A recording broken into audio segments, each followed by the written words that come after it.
আসলে ভালো আছি। তা যাচ্ছ কই? যাইতেছি ওই বাজারে, বাজার সদাই কিনবো, রমজান মাসটা আস্তে আস্তে চলে আসলো। হ্যাঁ, তা ভালো। তা হুজুর আপনার বাজার সদাই সব ঠিক আছে তো?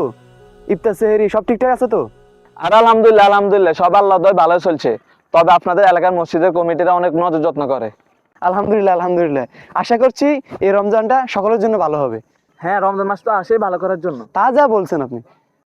আচ্ছা, তোমাকে একটা কথা বলার ছিল। জি হুজুর বলেন। আচ্ছা, আমার কাছে একজন লোক আছে বুঝছো, ইফতারের সময় যেভাবে সেভাবে কাটিয়ে দেয়, কিন্তু সারের সময় অনেক কষ্ট হয়ে যায়। বুঝছো তো ব্যাপারটা? হ্যাঁ বুঝছি ব্যাপারটা। ব্যাপারটা একটু দেখো। আচ্ছা ঠিক আছে, রমজান মাস আসে তো মানুষকে পরিবর্তন করার জন্য, সুযোগ যেহেতু পেয়েছি তাহলে করার চেষ্টা করবো অবশ্যই। যাকে আলহামদুলিল্লাহ শুনে অনেক ভালো লাগলো। আচ্ছা হুজুর, 30টা রমজান কি এভাবেই কাটবে? কিছু ভালো আমল দেন না যদি করতে পারি। হ্যাঁ, পয়েন্টটা ভালো বলছো, তবে এখন না, জোর এবার সবাই একসাথে বসবো, সময়টা না হয় ভালো কাটলো।